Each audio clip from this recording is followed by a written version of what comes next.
Everything you and I do, say, think, feel either helps or hurts somebody around us. Before, during, and after separation and divorce, there are lots of upsets, lots of strife, lots of conflict. The reasons don't matter. We have the ability to be more kind and friendly even when we're in the face of adversity, in the face of upset and separation. You might not be able to do it this week. You might want to turn the video off right now just hearing that. As long as it's a direction, an aim to model for the children how to overcome things.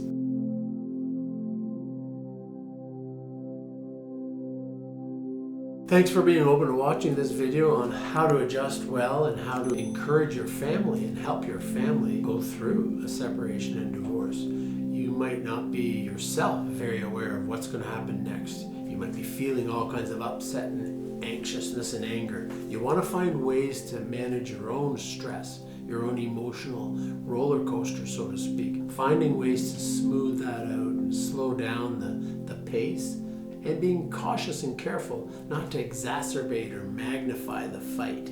So when it comes to separation and divorce, are you being helpful or are you being hurtful? When we drop the children off, are we showing a respectful, kind, polite face in front of the children or not? Whether you feel like it or not, it doesn't really matter if you feel like it.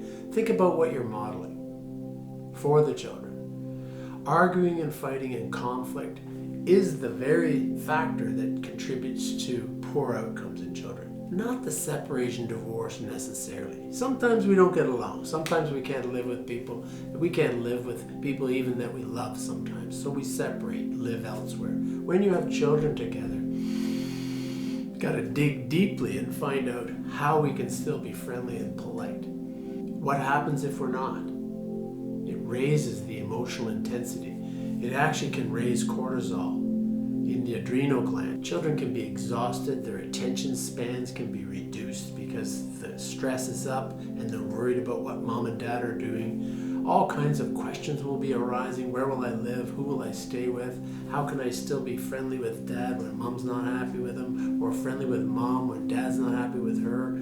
Finding ways to let kids know, of course you still both love them. Finding ways to actually act it on your body in your interactions is a little easier said than done. You can reduce social supports very quickly during a separation or divorce.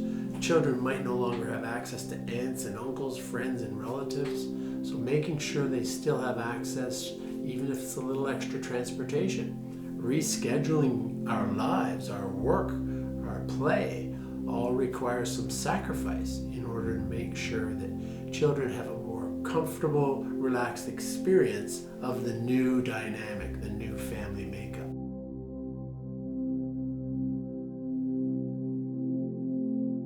A lot of people think, I'm never going to get through this. I can never be kind or polite to her, to him. I've worked with many people that sometimes it is a year, 2, 3 years later, where the parents look back and go, wow, we are able to look at the family as a team. Think of sports once in a while. Think of yourselves as the same team. Co-parents are on the same team. So look at the family as a team.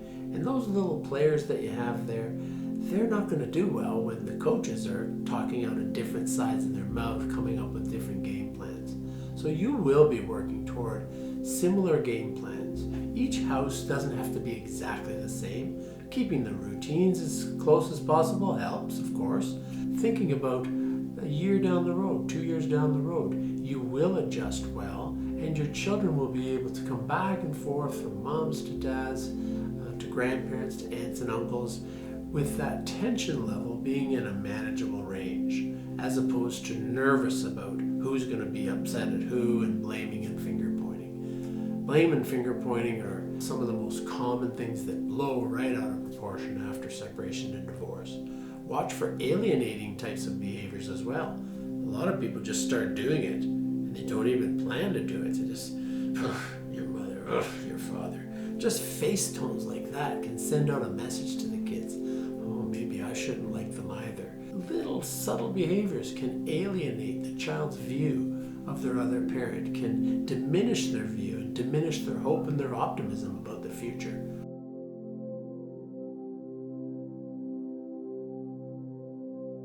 So think about what we want to teach the kids. We want to teach them how to get along, and that we don't always live together when we don't get along. However, we can still get along. So role modeling and teaching that. Maybe we want to teach them about forgiveness, that we can still cooperate with someone who's hurt us, as long as it's a direction, an aim to model for the children how to overcome things. One of the things we hear so much from kids and teenagers and even adults who have gone through separation and divorce is fed up with the hypocrisy, fed up with people saying you should do this and you should get along and you should work things out, and then the very people who are saying that, their parents, aren't modeling it. So if I had nothing else to say today, model, model, model, and figure out what's getting in the way of modeling it. There are a lot of benefits to being uncooperative and not getting along. We won't go into that list.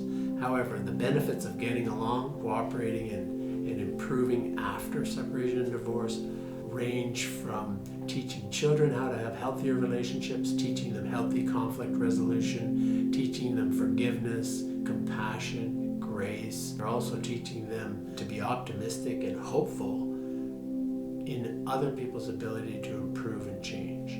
They have a lot of questions, so finding ways to answer those questions in an age-appropriate manner. Younger kids don't require big, long, drawn-out information about court and court processes or how things go, whereas older children, maybe older teens, they might be more interested in knowing and benefit from, might even be relaxed by more information about when the process will be worked out. Information about other people in their lives, when they'll have access to aunts and uncles, can be helpful to reduce concerns as well.